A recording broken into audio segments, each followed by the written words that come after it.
There were significant concerns at SFA headquarters this week as preparations for this Saturday's match between Raith Rovers and Partick Thistle were thrown into disarray. Thankfully, the match will go ahead as planned, with Lloyd Wilson stepping in as a replacement after the shock withdrawal of the intended match referee, Brian Graham.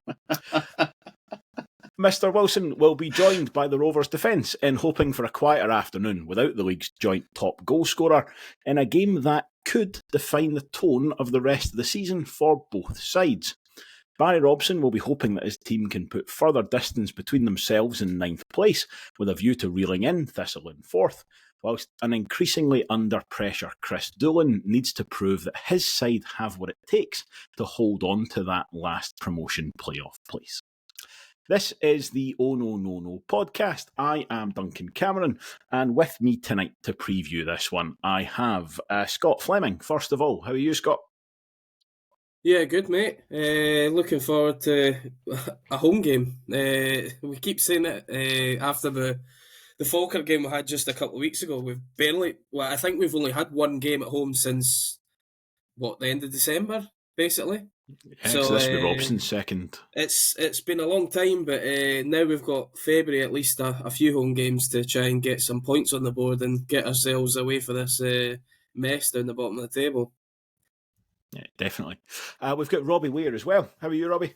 Yeah, I'm good. Looking forward to chatting about it. It feels like every other podcast that we do is either Ayr United or Partick Thistle that we seem to be doing. They must be the two that we continually come up against. So, yeah, looking forward to chatting about it. Good stuff. And we've got Allan Douglas Munn as well. How are you, Allan? I'm good, mate. Looking forward to getting back to proper football now that we've got that nonsense for last weekend, didn't we? I think that very much, we touched upon this in the post-match, but it really is, like, from now on, it is just a run of normal games. And really... There's home ones as well, as Scott said, which is good. Because obviously, we've got one away game in there, but then the next away game after that, which is due to be Livingston, is already off because they're in the Cup. So we'll have a good run of home games coming up.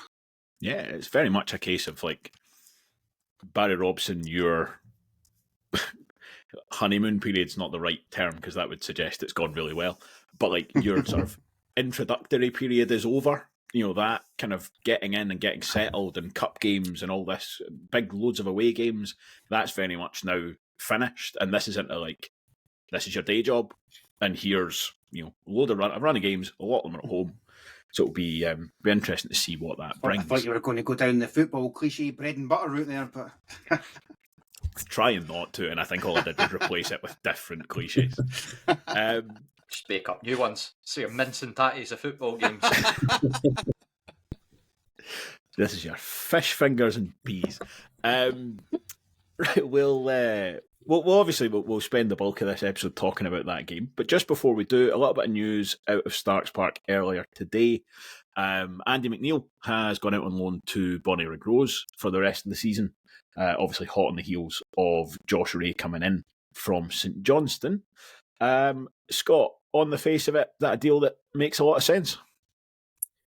Yeah, especially since we've now brought in Josh Ray, as we all know, after I'm playing at Celtic Park. But I think I was keen for Andy McNeil at some point if we did go and get another goalie to go out on loan, because, I mean, what is he now? Probably 21, 22 now?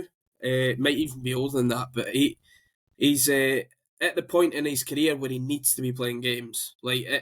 Especially for a goalkeeper, it's that sort of position. Like, there is only one position and one shirt that you can go and try and get. So I think it's going to be difficult for him whilst being at the Rovers. So he's gone to Bonnyrigg, who have got, I think, 12 games left in their season. I think he's going to be busy. I had a wee look at their sort of league standings and stuff. They've conceded the joint most in the league, and they were just involved in a 7-goal thriller last weekend. So I think he could be in for a busy time. But at the end of the day, if he's busy, then it means that he'll get the chance to show off his skill set, and hopefully for him, he seems like a decent guy, and he's been a relatively good servant for us over the last few years as well. So I think even if it came to the end of the season and he didn't get his contract renewed, I hope he does well in this 12 games so that he gets himself a contract either in League One or League Two next season.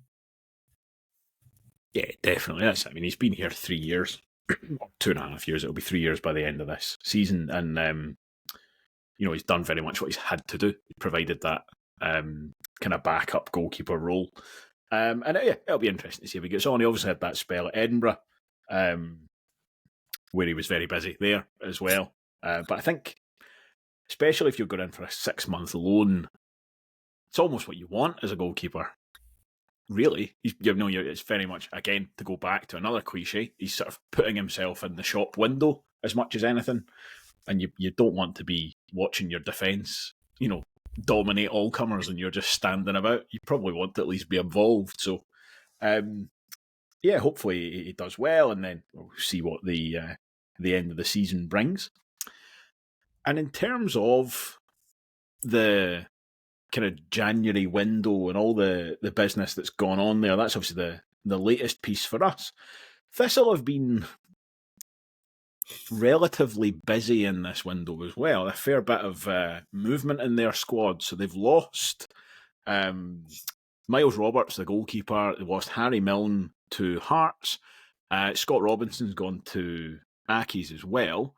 They chose to loan out Rico Diak to Airdrie, and then emptied a whole load of other squad players as well. It's a relatively long list of sort of regens who've been either had the loans ended or released. To replace all of those people, they've effectively brought in Scott Martin from Accies in that kind of swap deal for Scott Robinson. And today they've announced Josh Reid in on loan from Ross County to replace the other left back that they got from Hearts, who I think is injured and is quite possibly been sent back already. Robbie, fair to say Thistle as a squad weaker exiting the window than when they entered it?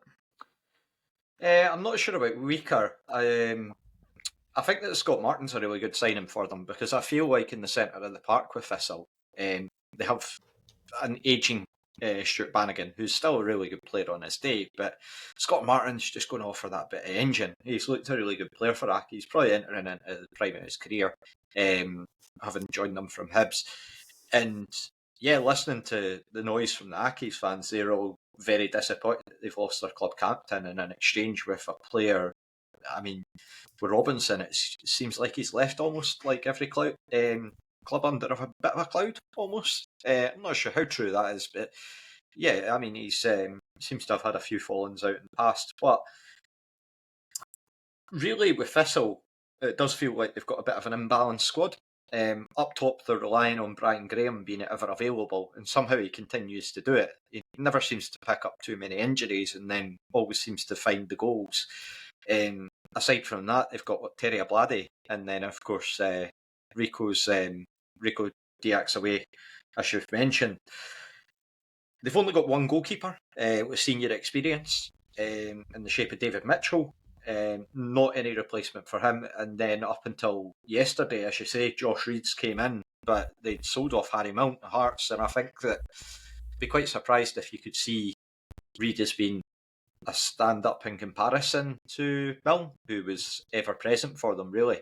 So it's I think it's a difficult one to say at the moment, because I still think they have added a good signing in Scott Martin, but across other areas of the pitch, you do kind of wonder. But again, with Thistle, it always comes back to the fact that they just seem to be a bit mental in terms of their finances. Just Donald McClymonn firing in tranches, left, right and centre, to keep their budget up. And just very... I feel like it's just been, in terms of Doolan, he's just used up his money so quickly in terms of wingers looking from the outside, to then move into a position where they're now left with such an imbalanced squad. Very hard to say.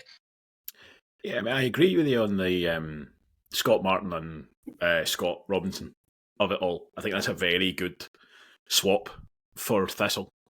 You can see at times this season they've sort of struggled to find that kind of balance in their midfield specifically, and struggled to find a place for Kyle Turner even a lot of the time. And I think to a fair degree, it's not just Scott Martin coming in to, as you say, kind of do that engine work alongside Stuart Bannigan. It's also one less player slightly further up the park to get in the way of getting Kyle Turner on the pitch as well. I think that really might work well for them. Scott Robinson's a guy who I've felt for years and years has had Wraith Rovers written all over him, by the way, based on nothing more than vibes. He just feels quite Roversy. But Aki's have given him a 2.5 year deal, and I think he's 33. So much so that you think, are you sure he's not played for us before? It just feels like that. He's the exact opposite of Callum Smith having that spell at Arbroath, which I still think you're really stuck on this point. Eh? It doesn't make any sense. It doesn't. It's incongruous, and I don't like it. Allan, how do you feel about Thistle at the moment and what they kind of the situation they find themselves in? I suppose because they are in 4th place. They have so far this season, points wise, done a fair bit better than everybody beneath them. We're all in this kind of block, but arguably, other than Aki's, their fans are the unhappiest with their manager. It kind of feels like I don't feel like they've been particularly better than the rest of us. They just managed to put together a run. Like, they do that. That's you say that all the time with this championship, that if you can put together a decent run, you can really move up the table. And it feels like they did that maybe I think maybe between October and Christmas, that kind of time. They put a really decent run together, and it just gave them that bit of breathing space over the rest. Other than that, they've been just as inconsistent as the rest, really. I mean, they've had some bizarre results, like getting battered at home for Dunfermline, and then they've put in some really decent performances as well. They're just a funny team who probably rely a little bit more than you would like on a 37-year-old striker, albeit the guy's still scoring goals, all while managing the ladies' team and refereeing. It's quite an impressive achievement for the guy. But obviously not this weekend. But I think, it's as much as it's about what Rovers team turns up on Saturday, it's probably about what Thistle team turns up as well. Well, that's the thing, is the run that they have been on. As you say, they had that really good spell sort of before the new year. They're much shakier form recently. I think the last 6 since Hogmanay, they've lost 4, drawn 1, and won 1. But I was just looking there, and since the start of October, they've only failed to score once. I think I'm right in saying. Twice, sorry. 5th of October, they drew 0-0 with Livingston. And 13th of December, they get beat 2-0 by Livingston. But other than that, they've scored at least once in every game that they've played. And that, as we've said, that's a team that basically only has one proven striker at this level. He just happens to be the best one. And one more than us. We've all been looking at for at least 2 years, saying like Brian Graham's going to hit a cliff at some point. Don't know when, but it's going to be at some point. And I think we've all been kind of crossing our fingers and hoping like soon.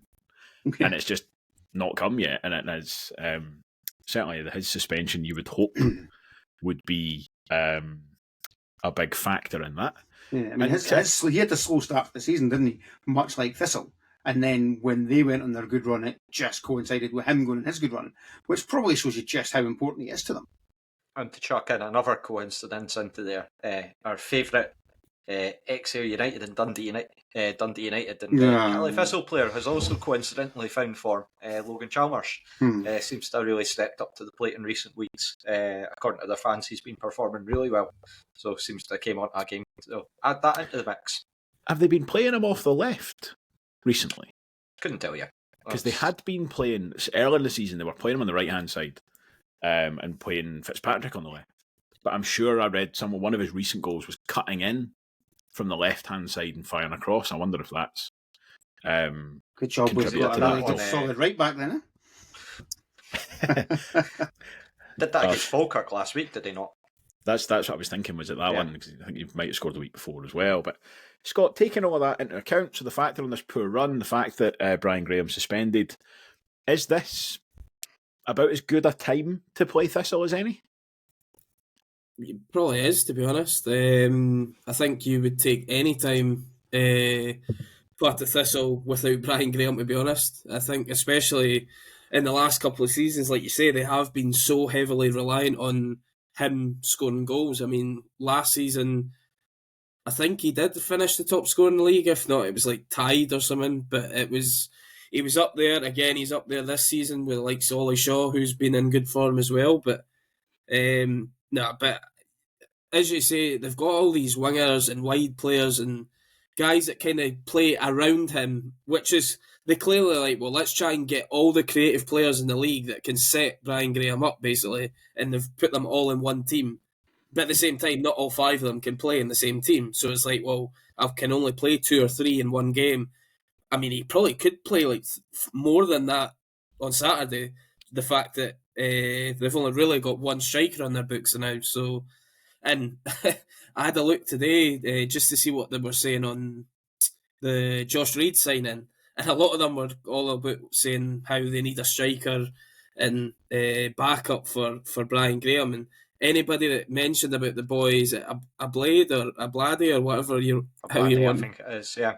They're saying that he can't get past 65 minutes. So if our defence basically can hold out for an hour against them, then I think they're going to be struggling for options up top pretty much. But we all know, looking at like say Logan Chalmers and that, what he can do. I mean, he's scored a few belters at Starts Park in recent seasons, especially with Ayr United against us. But yeah, even guys like Fitzpatrick and stuff on their day can be pretty ruthless too. But I think as long as we stick to what we're doing, I think we've been pretty solid at home, to be honest, this season. So I'm not overly worried about what they can do. If anything, yeah, like we started this is that I think you're more confident going into this, the fact that Brian Graham isn't there. And we all kind of said it as soon as the sending off happened last week.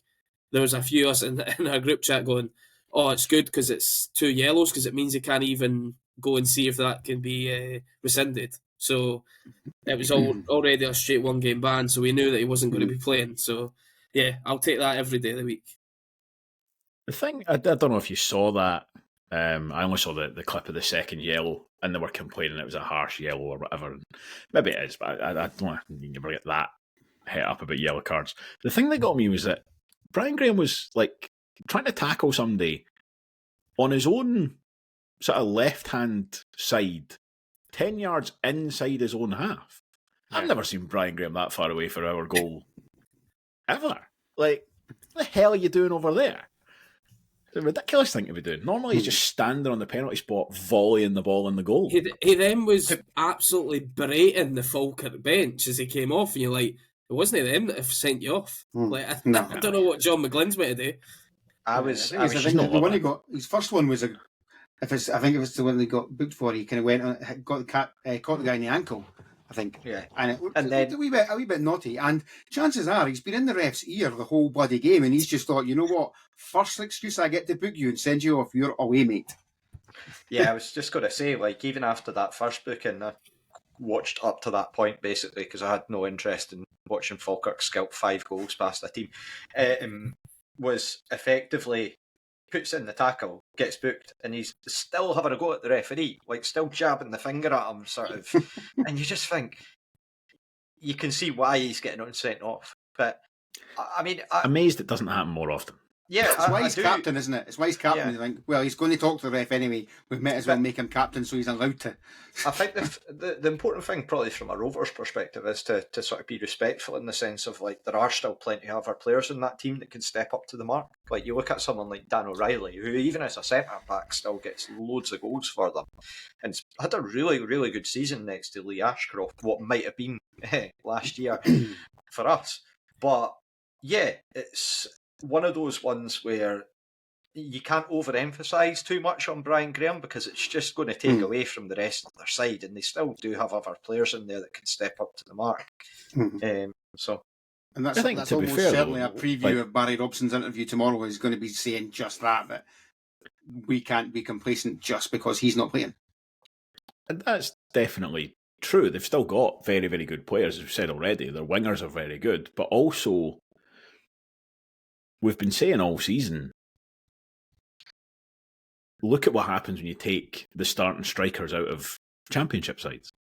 Like, the drop-off is fairly huge. We just get it for 19 games rather than the one. Yeah. We lose our second and third choice as well. Exactly. And we've just, Thistle only got 2. And apparently the second one can only play 65 minutes. So, I mean, that is one thing. I don't know if they presumably had a plan or have a plan that is at the back of Rico Diac going out on loan. Because if you've got, with all due respect, obviously the amount we're talking about because of how good he is, but you've got 37-year-old Brian Graham, and you get this guy Ablade who's scored 1 goal so far, because he doesn't get a lot of game time, to be fair, and apparently can only do 65 minutes. Why are you sending your only other striker out on loan? It doesn't make any sense to me. Either they must have thought they had somebody lined up, or, Diac's kicking off because he's not getting any game time or something, but from the outside looking in, that seems like a madness. The lad, James Scott at St Mirren, was really heavily rumoured late in the window for going to Partick. I don't know if, as you say, they loaned out. Diac went out on loan really early in January, though. It was like almost the first week of January, I'm sure.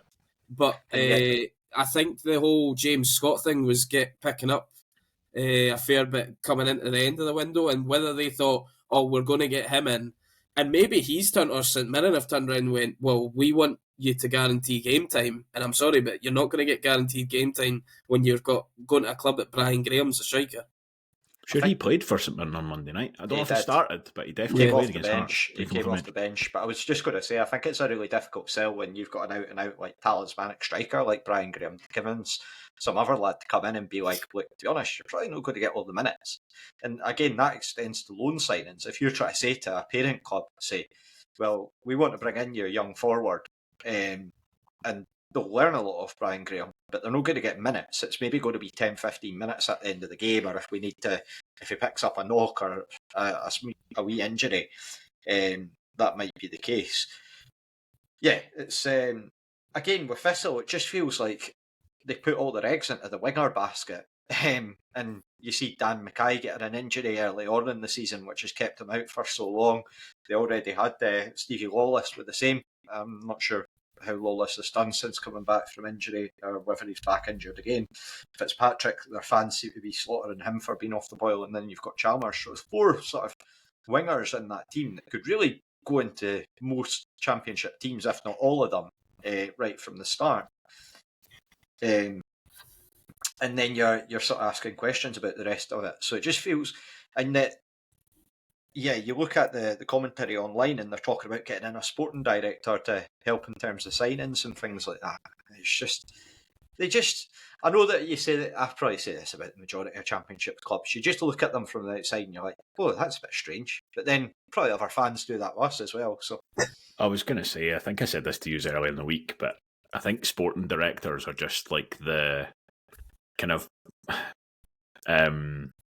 fit any argument bogeymen of this level of football at the moment. Like, if you don't have a sporting director, everybody's like, a sporting director will fix this. We need to go and get a sporting director. Like, the manager can't do all the signings. We need a sporting director. And if you've got a sporting director, everybody's like, why have we got this extra guy in? How come he's taking up a wage? Why do we need one of him? And it just, I don't know, I think it's a role that nobody really understands and changes from club to club. But that obviously doesn't stop folk like us just making big assumptions and saying whatever we like about it. But it is an odd one, to be fair, as you say, from the outside looking in at Thistle. Because you think, like, they don't...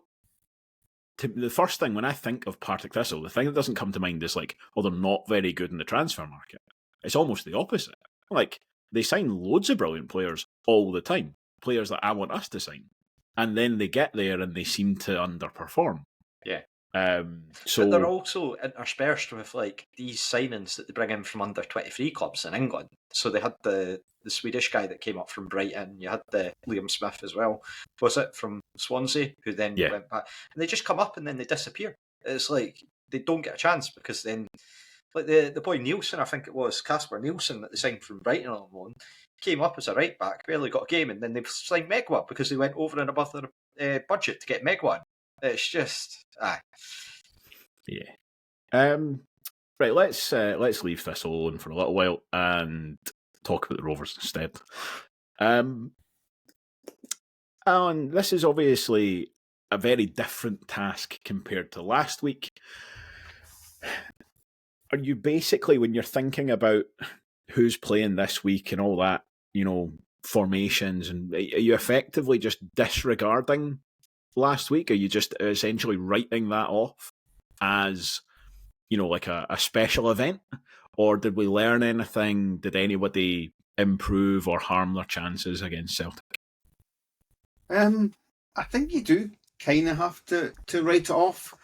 I mean, the one thing you probably take from it is for a reasonable portion of the game,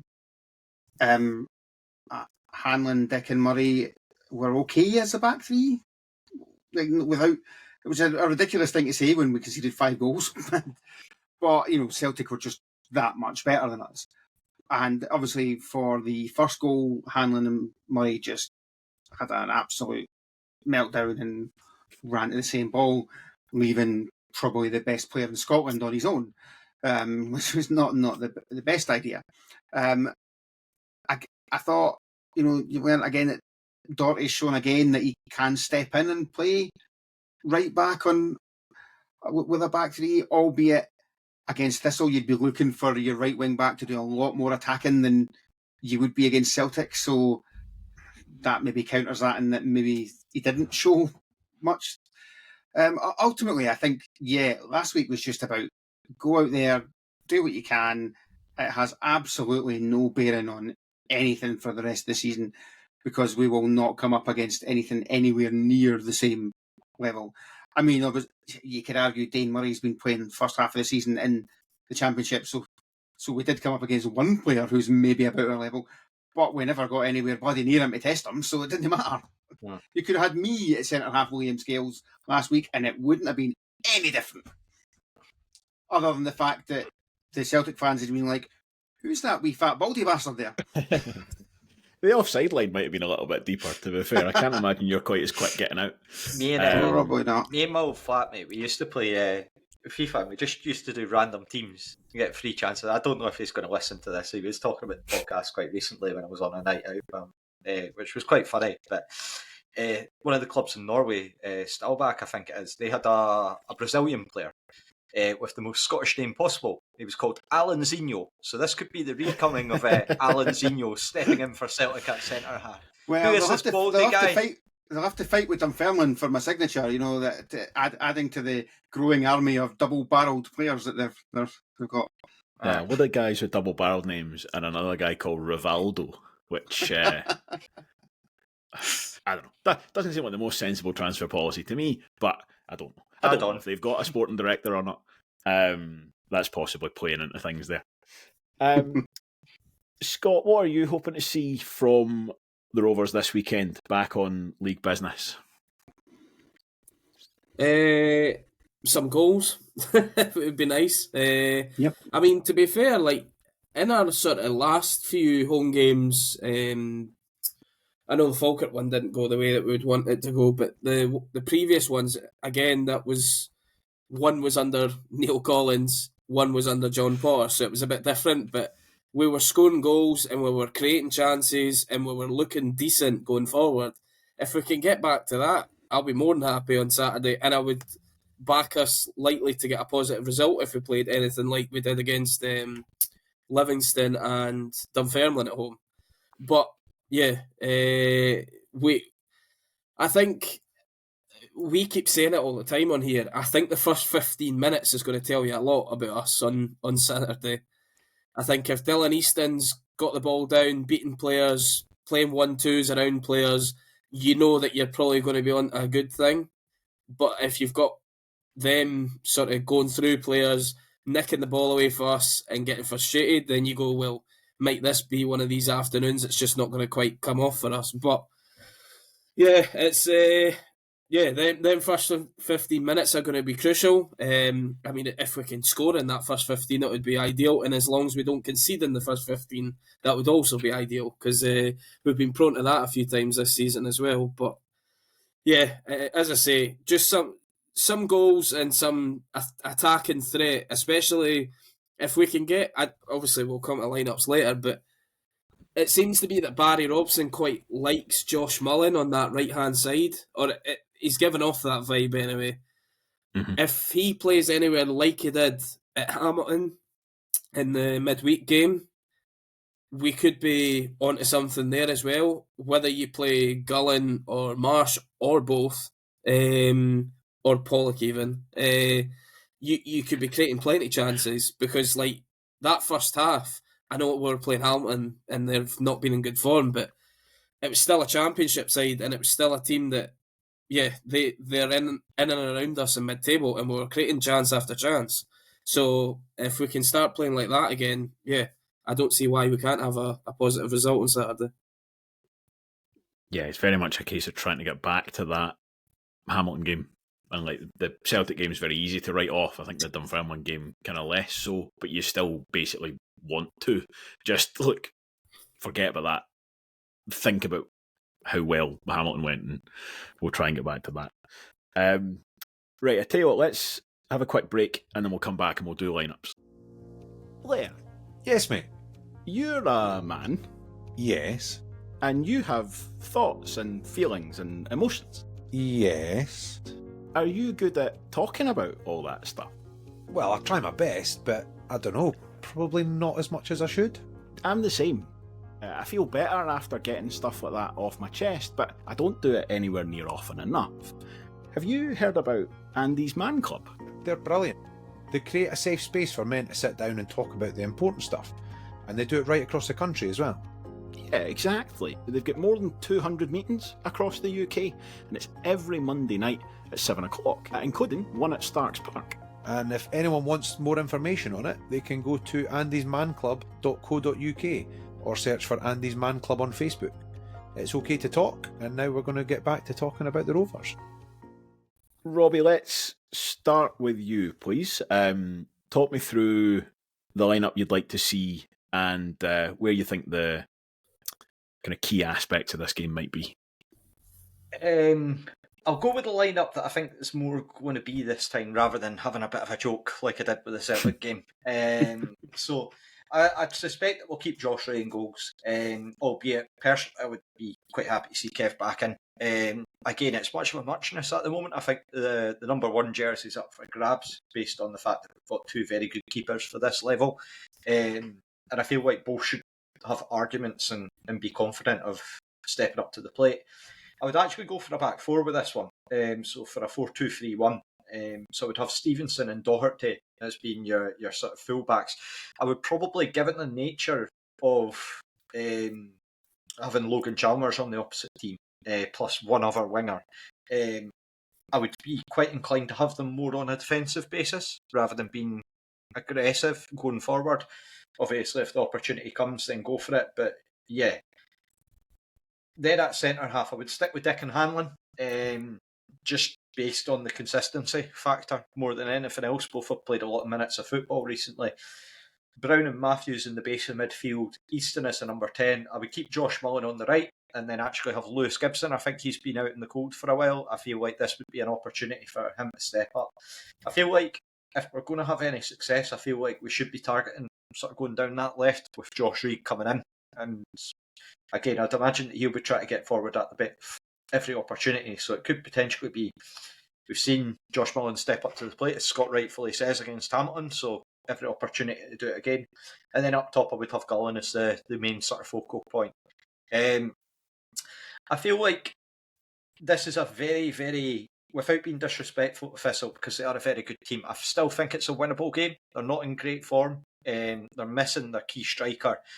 And I feel like these are the types of games that decide where you really are going to be heading in terms of your season, particularly at this point. Because if you win, I mean, you look at the teams that are around us, I think Morton play Airdrie and Queen's Park are playing Accies, I think. So these are games that you would expect the two teams that are sort of above us to be winning. Whereas with us, it's more, we're probably seeing more of an underdog going into this. But I feel like we should have every degree of confidence in terms of stepping up to it. Just make sure that we start the game well. Don't be doing anything. Looking back again, the derby was obviously a rough result, but we've seen that the squad can perform. The game against Accies, like the players that stepped up to the plate. With that said, I suspect that my lineup will be very different as to what Barry Robson goes with. I suspect we'll see more Finlay Pollock involved in the lineup as opposed to Gibson. Yeah, until about 15 minutes ago, I had exactly the same 11 laid out as you. And then for some reason, I had a kind of crisis of confidence. I changed it around a little bit. Before I tell you just the slight change that I made, what I'm sort of hoping to see really from now on is kind of consistency of, not necessarily selection. I think you can swap players in and out, but consistency of approach and strategy almost. Like we've flopped around a lot with the cup games and the Falkirk doubleheader and these different bits and pieces. I think it's difficult for players as much as anything to just get their heads around doing something different every week. And I think the next 4 games on the bounce, so obviously we've got Thistle at home, then it's Accies at home, Airdrie away, and then Queen's Park at home. Those for me all feel like games in the same bracket. You know, there's no obvious reason why you shouldn't be able to take broadly the same approach. So that's kind of what I'm hoping to see is whatever Barry Robson decides to do on Saturday, we do it again and again and again, so that most of the defence and the goalkeeper have a chance to actually settle in, and then hopefully we can start to see, you know, familiar patterns of play and all that kind of stuff develop. Can I add one small caveat to that? I would love to see it sooner rather than later, and how soon it is. I suspect we'll get hints in social media before we actually see it. Is the returns of Lewis Vaughan and Sean Byrne, from what I've heard, don't seem to be too far away, and hopefully they're just getting back into sort of full fitness with training. So I suspect at one point, I'd love it if the club just left it under wraps, and then just at 2:00 on a Saturday, they just come out with a bam, Lewis Vaughan and Sean Byrne are on the bench, are available for selection, and just keep it quiet and then just release it.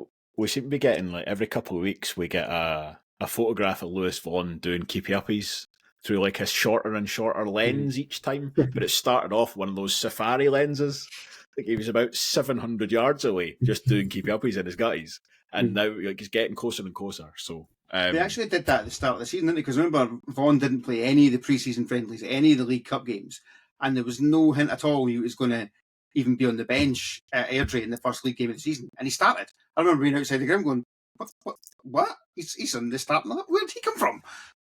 So, yeah. Definitely, categorically, that's going to be a huge boost. We've already spoken about teams in this division when you don't have your best striker.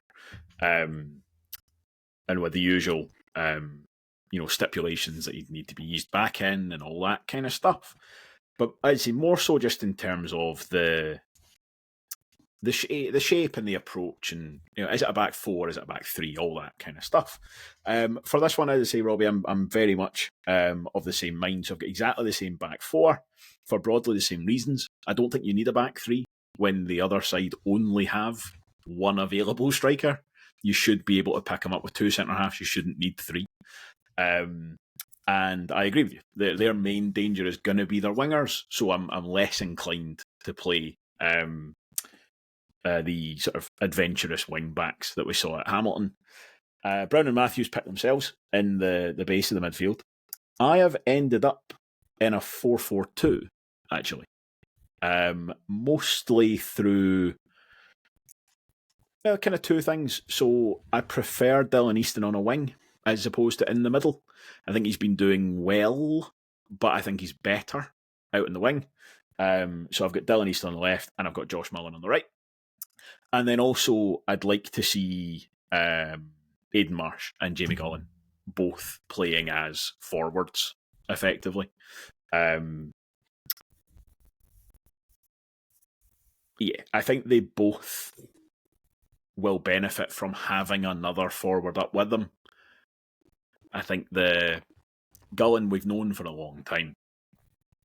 Playing up front by himself doesn't suit him because he likes to drift and he likes to go wandering and all that kind of stuff. And that's fine if there's somebody else to hang around in the penalty box while he does it. Like if he's up top on his own, you're then relying on the winger from the other side to go rushing into the box. It's not really the game of a lot of the wide players that we've got. So that's what I would be looking for. And the only other thing I wanted to say, was Josh Ray, in terms of the lineup I've written down, I've kept him in there, largely on the basis of consistency again. I think the biggest argument for bringing him back out again is that he's wearing the number 63. Apparently thinks he got a loan move to Serie A circa 1996. But other than that, I don't... we talked previously. I didn't really like that Kevin Dabrowski was dropped. I really don't like goalkeepers chopping and changing. I think that's a nightmare for a defence. If you're going to do, I think you just need to basically, as soon as you possibly can, you need to go, right, you're my guy until something major happens. So if it was Josh Ray, as far as I'm concerned, we should be continuing with that. Scott, give me your lineup and your thoughts, please. I'm kind of in mixed minds as well. I think we kind of spoke about it actually before we started recording of when we do these lineups. I'm also in between a team that what I think Robson's going to go with and a team that I would go with. And so it's ended up probably being a bit of both, but I've stuck with the back three purely because I think that Barry Robson wants to play a back three.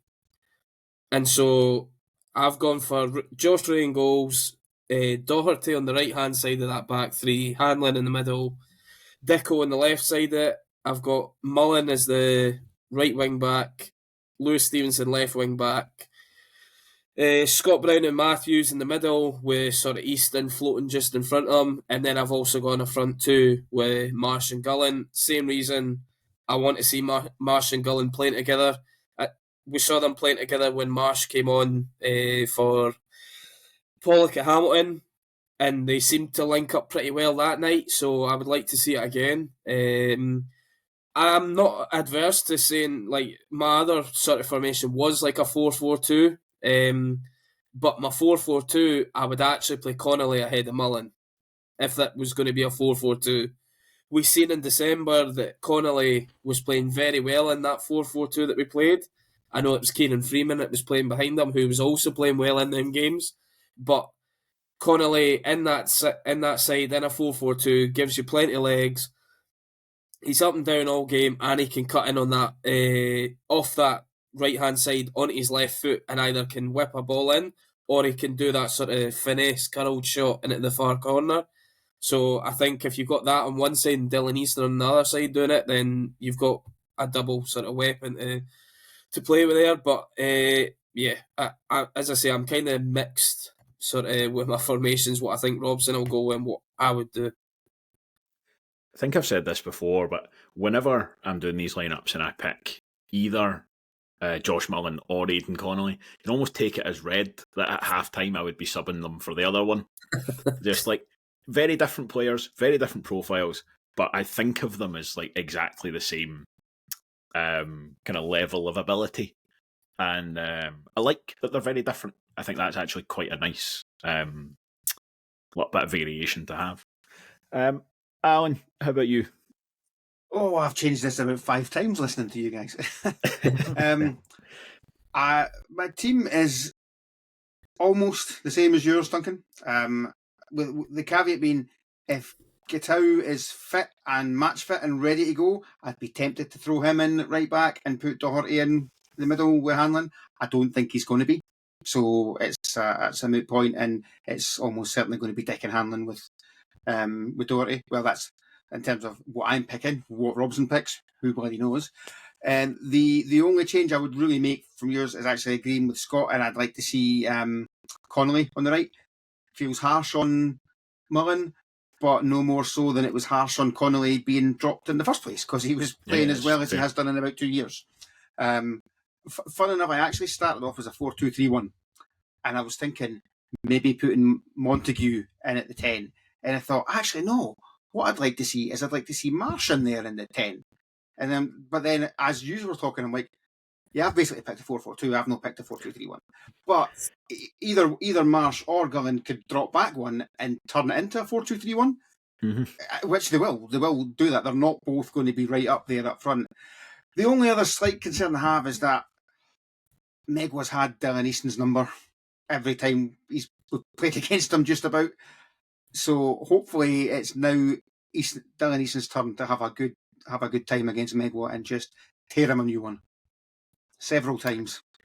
One thing I do hope we don't do is start lumping balls up towards Gullen and Marsh. Yeah. Because if there's ever a team that you don't want to be doing it against, it's a team with Dan O'Reilly and Lee Ashcroft. Yeah. Like, you couldn't pick two better centre-halves to deal with, like, long balls in the league. Like, this is the one team that I'm like, please do not do this, because it's just going to come straight back and they're going to love it all game. And the counter to that is two wee fast guys in Marsh and Gullen. Will give them a torrid time. You've got Mullen or Connolly on the right running at a left back who's making his debut probably and hasn't played that much football recently. And then Easton, who's been brilliant this season. If you get him on form, that's a four that could really, really go at that defence. Oh, and if you throw hot long balls up to them, they're going to swallow them up all day. They're going to deal with them all day and have no real trouble. But we all know that Finlay Pollock will be starting on Saturday.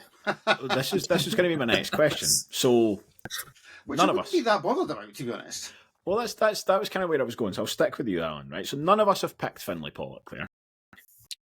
So I think it's probably fair to say, in terms of net overall sentiment, he is higher in kind of Barry Robson's estimations maybe than he is in ours. Yeah. Could you sort of, do you have a theory as to why that is? And are we possibly being too down on Finlay Pollock for some reason? I think he likes the fact that he'll press like from the front and get in their faces. And he will run. He runs a fair bit. My biggest issue with him is he doesn't do much with the ball when he gets it. Like even he was flagged offside at Celtic Park last week when he got through, but he completely butchered what was a decent opportunity by fanning about with it and not getting a shot away or doing anything really. He was in about 4 different minds as to what to do and ended up doing none of it and butchered it. But he was flagged offside. I'm not convinced it would have been offside. Obviously, VAR would have looked at it if he'd put it in the back of the net. But you just feel that both Connolly and Mullen have got much more end product with the ball than Pollock does. And I don't think this is a game where we need his pressing quite as much as we do against a Falkirk or someone like that. I'm really conflicted on Finlay Pollock. And I tell you why. It was his goal at Hamilton. Because I wouldn't have fancied him to do that. No, at all. And it kind of put a bit of doubt in my mind, because prior to that, I would have just said, I just don't see him as a striker. He's a winger who's being used up front because of his engine. And I say that goal made me think, well, hang on, maybe I've kind of misjudged this. But it does feel to me like he's getting his minutes based on what Barry Robson thinks he can do, rather than based on the evidence of what he has done, if that makes sense. Robbie, how do you feel about the Finlay Pollock of it all versus the other guys who could be playing? Yeah, I mean, he's shown it in sort of small displays, rather than, with the other guys what you're really going to be getting. And I don't think any of them feel off in terms of a lack of endeavour, which I know that Barry Robson's huge about. But you look at again, Reid's going to be untested for Thistle going into this game at their left back. And then you've got Megwa, who's, again, he's not had a great season compared to what he was last season, but his strength's more in his defensive side, and he can get up the pitch, but his famous last words here as ever, but the final ball from him so far has been lacking, and that was a consistent comment among Airdrie fans and then on Thistle fans. With Pollock, I feel like, I mean, if he was starting, I'm not going to be overly upset about it, because I still think he has a goal for it. That's the thing. Like, he's still on the same number of goals as Aidan Connolly this season. Both from open play, both well taken, both good finishes. So it wouldn't surprise me if Robson does sort of see him more as being a utility option in terms of trying to use him as a striker and try to play him in that position. So I'm not going to write the lad off by any stretch of the imagination. Yeah, I would really love it if he came in and he can kick on and perform. I can understand why people have got reservations about it though, because as Allan rightfully says, there is sort of evidence there that when he gets the ball, you can see what he wants to try and do, but it's just about actually doing it and where he's going with it. I mean, maybe it might be the opposite as well. Maybe people sort of comment and sort of say, well, to be honest, don't really know what he's actually trying to do. But yeah, he's still so young that you give the guy an opportunity. He's going to be coming into this game fresh. It's not going against where you're going up against the Champions League level defenders in the terms of, I know that it was a sort of second string defence from Celtic, but certainly going up pitch, you still have players with plenty of calibre that would make a relentless press. It's not a Fife derby, where he came off the previous game injured. And I think like going into that game, he was given a really difficult task because he was injured at the Accies game. He comes off and then he plays such a long spell against Dunfermline. And that probably raises quite a few question marks for fans. Overall, very much on the fence with him, given a response which is smack bang in the middle.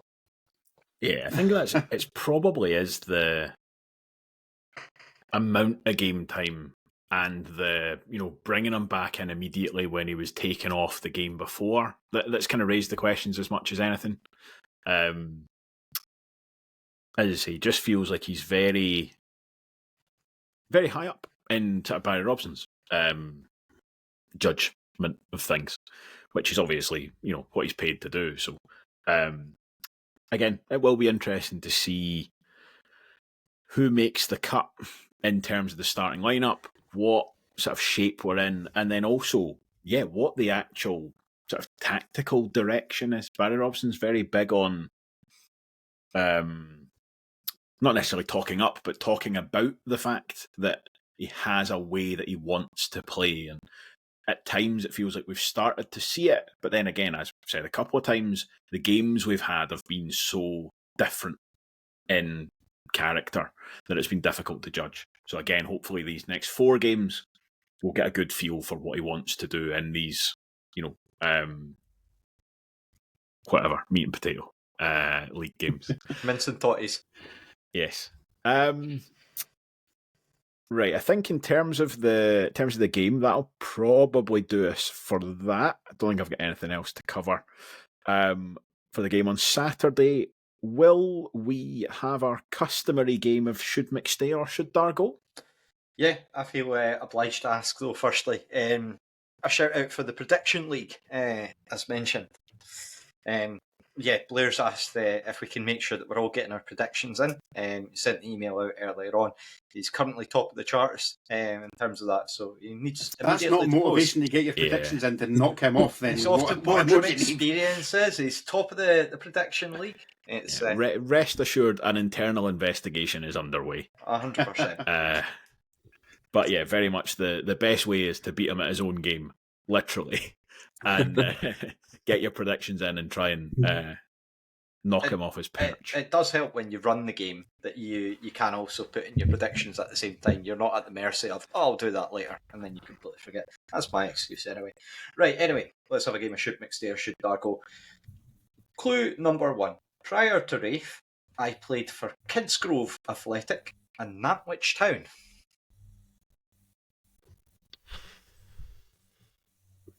I'll love to hear that sound on clue 1.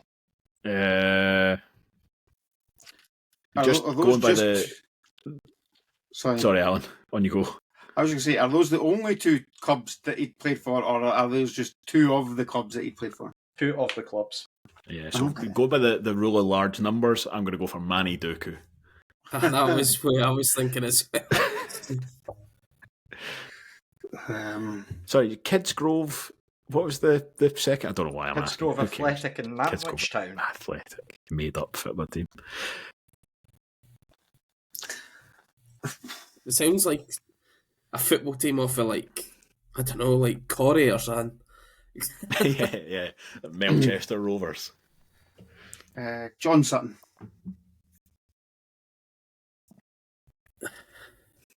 Thing we had Ugu quite recently as well, so it's not going to be something like that either.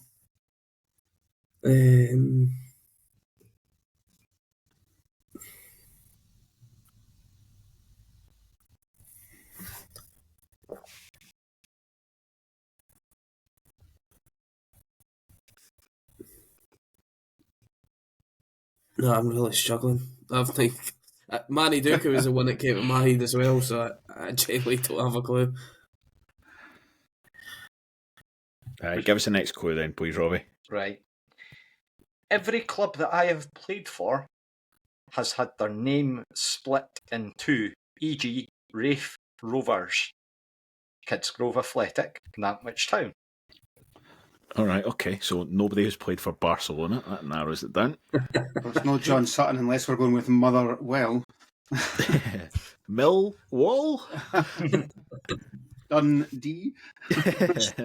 Definitely not John Sutton. Yeah, we could do this all day. Right, the rule of large numbers really working against us there for Manny Duku. He played for Cali Thistle. They've got 3. Right, I am going to pivot to Blaze Riley Snow. His own surname is in 2 parts. That's how on brand he is. I'm going to go with Carl Hawley, because the only other team I know of that he played for was Carlisle United. Because that's where he came on loan from.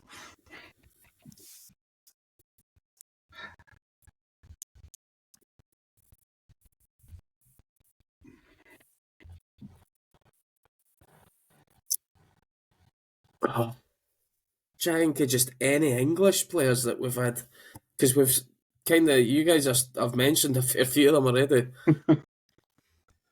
That's because your mind goes to these like journeyman type guys. I think you can't hear Kidsgrove Athletic and not think that. Manny Duku is the first name that comes to mind. Yeah.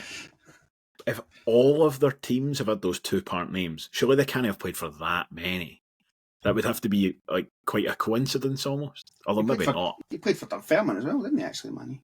Probably, like, any guy that comes to mind, I'm like, well, no, he's been at like Dunfermline or something, so it's one word. Dunfermline Athletic.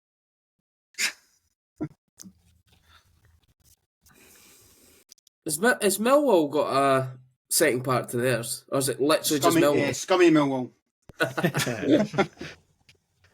No, I said Millwall before, and as I was saying it, I was I could be wrong here, but I think Millwall is just Millwall. Just Millwall.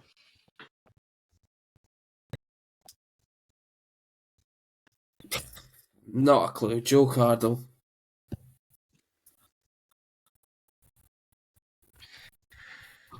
Clue number 3. I made my debut versus Dundee and won man of the match in this game. Rovers debut or professional debut? Rovers debut. Thank you.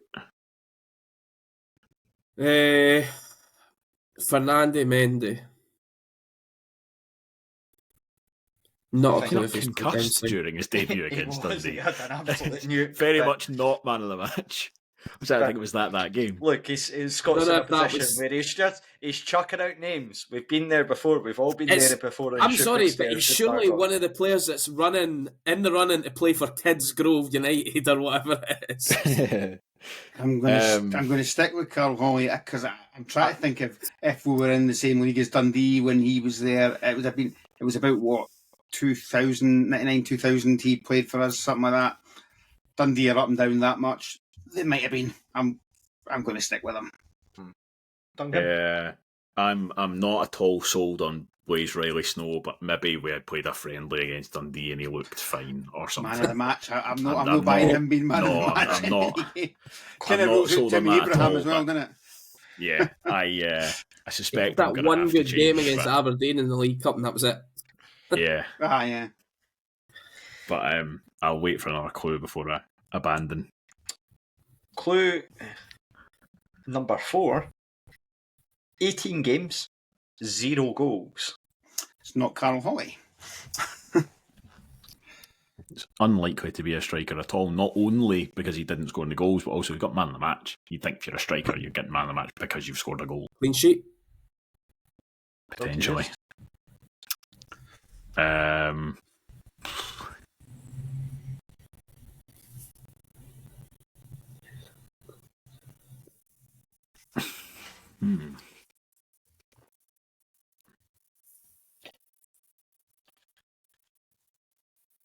Just while you're pondering this over, I'm off to my Bible. 18 games, that suggests a half-season loan to you. Well, Or just we All- signed him and he all- was shite. I've Short-term contract. I've straight away I've narrowed it down to defender or goalie. The fact that it's 0 goals in 18 games, but it could be like a sort of defensive midfielder as well. But I do think it could be a goalie that barely played.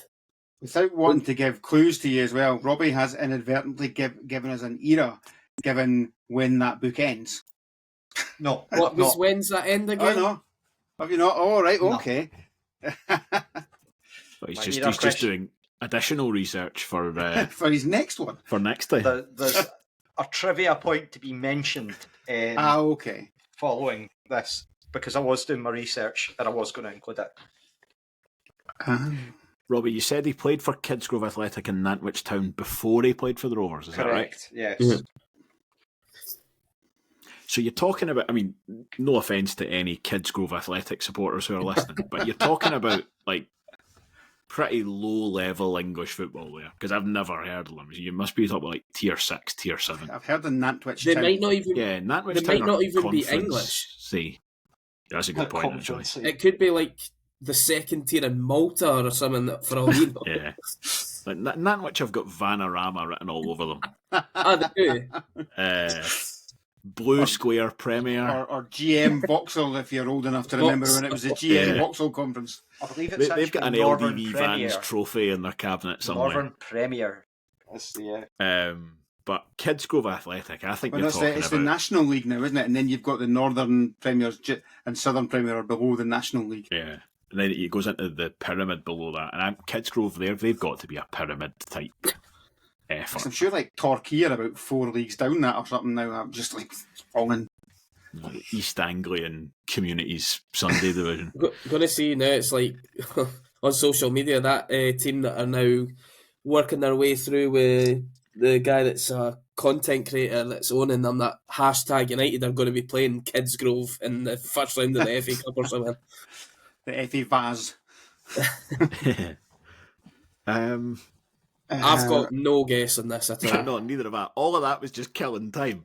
Which Trying I to think think- of somebody. I'm Would thinking you like like somebody defenders who didn't play very many games for us.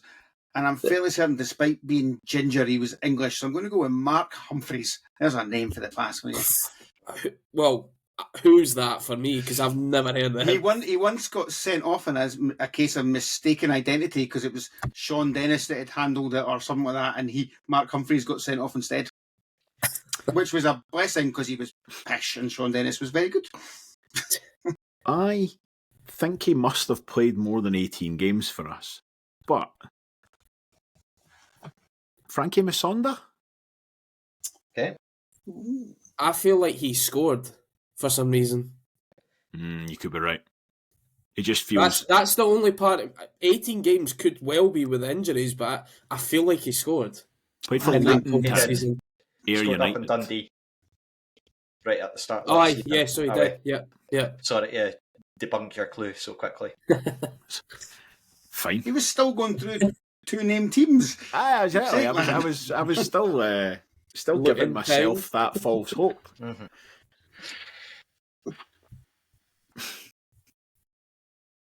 Would you like clue 5? Yes. Please. I think so. Era question. Right. Era clue. Ian Don't know why I Murray. leaned in there. Ian Murray era. So fairly recent then. Conor O'Riordan.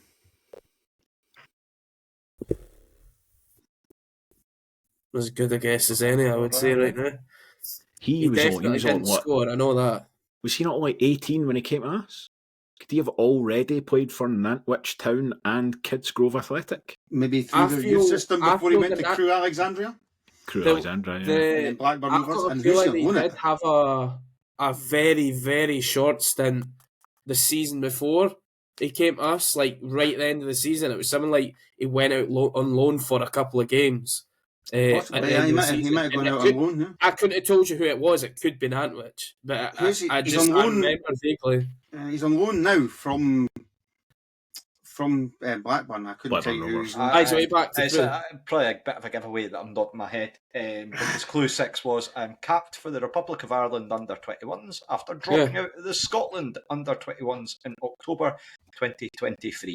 It was indeed Conor O'Riordan. The reason that I was checking always next season, the Bible that is for Rovers, actually, two of the guesses that you mentioned, 2 weeks after Conor O'Riordan was born, which I think was about or a week after, I think it was like 18th, 19th of October or something like that when I was checking it up, because I was going to go with a clue, and then I figured, actually, that's just going to be obscenely obscure. The game, the Saturday after he was born, we lost to Clyde 1-0, but then the weekend after that, we beat Brechin 2-1, and the 2 goal scorers, Carl Hawley. and John Sutton. Of course. So yeah, Conor O'Riordan was that. He had the spells with Kidsgrove and Nantwich were basically when he was with Crewe. He's actually back at Crewe on loan. He had his loan spell with Cambridge cut short, and then he's gone back to Crewe, which is where he's actually he was born. So yeah, Conor O'Riordan. I wondered if Kidsgrove was going to be literally a kids team that you were just flinging in. It's not like a BB's team or something like that. It's, Biker Grove Athletic. Good stuff. Well done, Scott. That was a good shout. Wasn't it me? it was Sounds Allan. me. Oh, sorry. Oh, shut up, Scott. That's my second one Sorry. that I've ever got. I've had the least amount of guesses in that game, so it certainly wasn't me. How little attention I pay to anybody who's not me during this game. Good stuff. Excellent. That was good. That was, to be fair, that was a good one. That was a kind of accessible one. You can have a lot of guesses for that and convince yourself that you were right. Clues that are accessible but also very vague at the same time. No positions. Era left late on. Yeah, definitely. Right, excellent. Just a final point then for today. There is a collection for Kirkcaldy Food Bank at Starks Park on Saturday. It's a particular focus on breakfast items this time around. So if you do have the means, please add a couple of items to your Friday shop or your Saturday morning shop and drop them off on your way into the game. Thank you, everybody, for listening to us this evening. We will be back on Sunday, I would imagine, to talk through the game in our usual realistic and upbeat manner. And we will see you again then. Thank you and goodbye.